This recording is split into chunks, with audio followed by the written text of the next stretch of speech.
I saw my mother's body hanging from the ceiling, and my father was sitting beside it, smiling. That was the moment my life broke into small pieces I could never pick again. I had just returned from school, thinking of the rice and stew she promised to make. My books were still in my hand. My sandals were dusty. The house was quiet. Too quiet.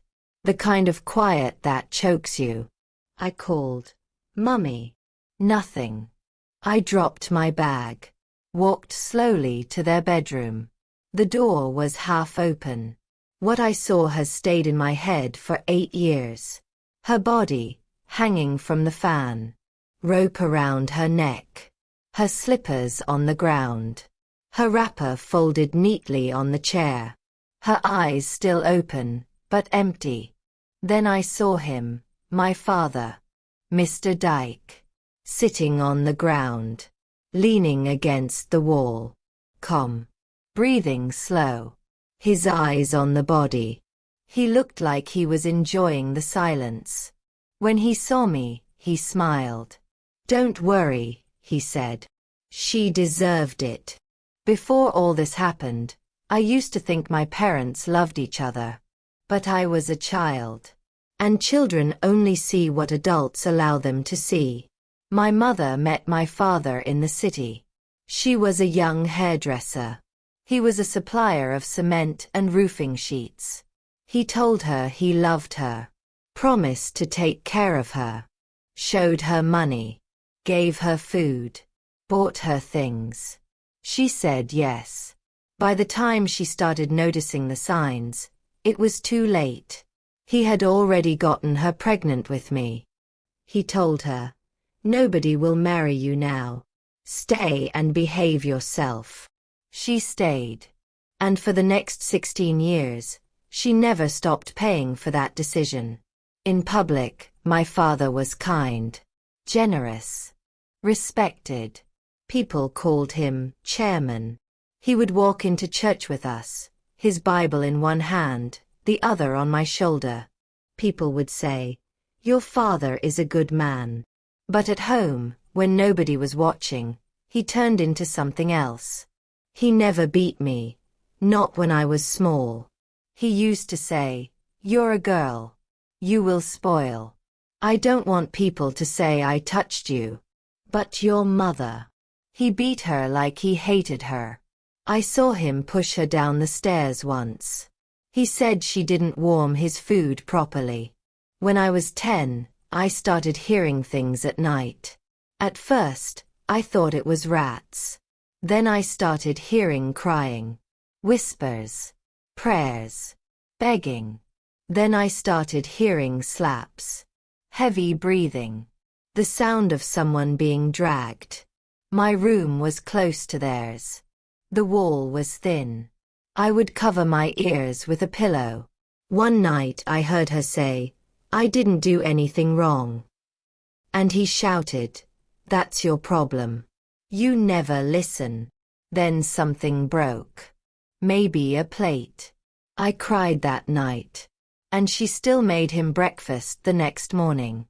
When I turned 13, my uncle Ibuka came to visit. He saw the bruises on my mother's arm. "What happened?" he asked. She said, "I fell in the kitchen." He didn't believe her. That night, he pulled me aside and said, "Ada, tell me the truth." I told him. He got angry. He called my father a coward. My father laughed and said, "Mind your business. She's my wife." Uncle Ibuka tried to take us back to the village, but my father threatened to call the police. That was the first time I saw my uncle cry.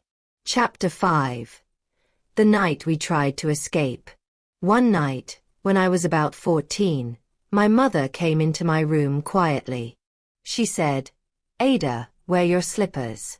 Don't ask me questions." I stood up. I didn't even brush my teeth. I followed her out the back door. She held my hand like she was holding her last hope. We walked past the small bush behind our compound. Her plan was to reach the main road and take a night bus to a wherry, where her sister lived. But we never made it far. Just before we got to the junction, a car's headlight flashed behind us. We turned. It was him. My father. He didn't even park properly. He jumped out, left the engine running. He didn't shout. He didn't ask where we were going. He just walked to her and slapped her so hard she fell. Then he pointed at me and said, "Follow me home now, or she will die right here." I followed him. She followed behind, crying silently. Not in a good way. He got worse. He created rules for us to follow. No phone calls after 7 p.m. No visitors. No talking back. No crying where he could hear. No going out unless he gave permission. One day, I told him I needed a laptop for school. He said, "Are you trying to chat with boys?" Another time, I stayed late in school to finish group work. When I got home, he locked the gate and made me sleep outside for the night. That night I knew. He didn't just hate my mother. He hated me too. When I turned 15, my mother changed. She stopped singing while cooking. She stopped watching TV. She started talking to herself sometimes, walking around the kitchen with red eyes. One day, I saw her staring at a knife for too long. I said, "Mummy, are you okay?" She turned to me and smiled, but the smile didn't reach her eyes. She said, "I'm tired." I wanted to hug her. I wanted to tell her it would be okay. But I knew I would be lying. Because things weren't okay. And we both knew it. It was a Sunday. We had just come back from church. My father was angry because someone parked in front of our gate. He started shouting. My mother told him to calm down. He turned and slapped her. Right there. In front of me. She hit her head on the car door and fell. Her head started bleeding. I screamed. He looked at me and said, "If you scream again, I'll beat you too." Then he told me to go and bring a rag. I ran into the house and locked myself in the bathroom. I cried into my uniform. My whole body was shaking. After that day, I started writing everything down. Every slap, every insult, every lie. I didn't know what I would do with it, but I needed to remember. I needed proof. Now we are back at where the story started. My mother, hanging from the fan. Her body swinging slowly. Her eyes wide open. And my father sitting there. His legs stretched out. His hand on his stomach like he just finished laughing. I whispered, "What happened?" He said, "She did it herself." I said, "Why?" He shrugged. "She was weak." I didn't cry. I didn't shout. I walked backwards out of the room and called Uncle Ibuka. "Uncle, Mummy is dead," I said. "And I think he killed her." They buried her 1 week later. Fast. Too fast. The story in the newspapers said, "Depressed woman takes her own life." My father paid for everything. Even the church service. People clapped for him. Some said, "He is strong." Some said, "What a shame." Nobody asked questions. Nobody wanted to know the truth. But I knew it. I lived with it. After the burial, I waited 1 week. Then I packed my bag and left at night. I ran to the park and took a night bus to Enugu, where Uncle Ibuka now lived. I told him everything. This time, he didn't try to go to the police.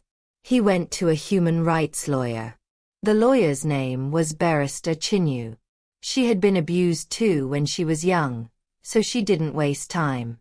She said, "We're not just going to accuse him. We're going to fight with facts." I gave her my diary. She read every single page. When the case started, people were shocked. "How can you accuse your own father?" they asked. Some teachers said I was lying.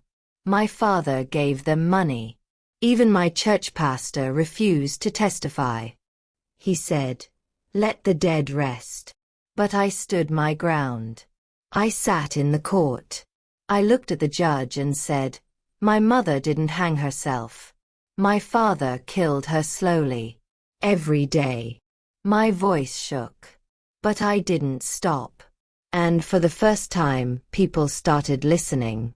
We found a former housegirl who had worked for us years ago. She testified. She said, "He used to beat Madam every week. I saw him push her down the stairs once. I left because I was scared." Then my uncle testified. He said, "She tried to leave once. He caught her and beat her in the street. I saw it with my eyes." I showed them photos of injuries. The judge listened. Then something happened. One of my father's friends, someone powerful, testified in his favor. And the case began to shake.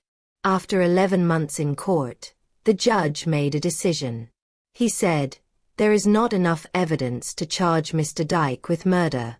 But he is guilty of abuse, threats, and driving his wife into depression and suicide." My father was sentenced to 6 years in prison. 6. Just 6. For destroying 2 lives. I wanted to scream. I wanted to break something. But I just sat there, shaking. Justice came. But it came small. Late. Weak. Now I live with Uncle Ibuka. I go to school again. I started therapy. It's hard. Some nights I still wake up crying. I see her in my dreams. Sometimes I feel guilt. I ask myself, could I have saved her if I had run with her? If I had shouted louder? But the truth is, she was already gone inside. He broke her a long time ago. Her body just followed later. I'm 24. I now volunteer for a group that helps women leave dangerous marriages. I speak at events. I tell them the truth. I say, love is not supposed to hurt. I say, silence doesn't protect you. It kills you. I say, your child is watching. And when people ask me how I know, I say, because I saw my mother's body hanging, while my father smiled beside it. If you enjoyed this story, do not forget to subscribe to our channel and like this video.